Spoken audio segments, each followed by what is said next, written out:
እድሜ እየሄደ ነው፣ ሀሳብህ ብዙ ነው፣ ህልምህ ብዙ ነው፣ ማሳካት የምትፈልጋቸው በጣም ብዙ ነገሮች አሉ። ነገር ግን የሰራኸው አንዳችም ቁም ነገር የለም። መኖር የምትፈልገው ህይወትና አሁን እየኖርከው ያለው ህይወት የሰማይና የምድርን ያክል ተራርቋል።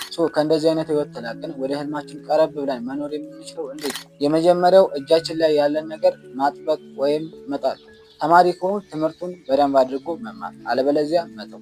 ሰራተኛ ከሆንክ ስራውን በደንብ አድርጎ ሰርቶ መለወጥ፣ አለበለዚያ መተው። ተማሪ ነህ ተብለህ ትምህርት ቤት እየተመላለስክ ግን ደግሞ እንደ ተማሪ የማትማር ከሆነና ተማሪ ሊያመጣው የሚችለው ውጤት ወይም ደግሞ ለተማሪ የሚገባው ቦታ ላይ መድረስ የማትችል ከሆነ እድሜህንም እያቃጠልክ ወይም ደግሞ ሌላ ነገር እንዳትሰራ በተማሪ ስም ተማሪ ተብለህ ጊዜህን እያቃጠልክ ነው ማለት ነው። ለመለወጥ እጃችን ላይ ያለውን ነገር ጠበቅ አድርጎ መያዝ ነው።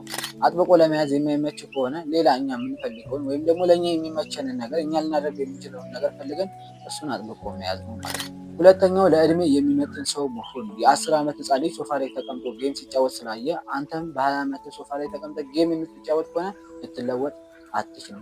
ለእድሜ የሚመጥን ሰው መሆን። በተፈጥሮ ሰው ሁሉም ሰው የራሱ የሆነ ታለንት አለው፣ የተለየ ችሎታ አለው። ከአንዱ ከሌላው የሚለይበት የተለየ ችሎታ አለው።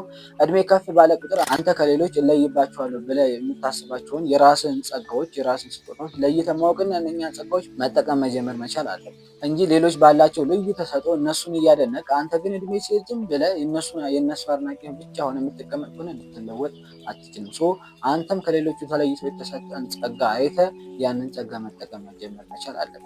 እንደዚህ ካልሆነ ልትለወጥ አትችልም። ሶስተኛው ለመለወጥ መንፈሳዊ ህይወትን ማስተካከል። መንፈሳዊ ህይወትን ማስተካከል ሲባል በውስጡ ብዙ ነገሮች አሉ።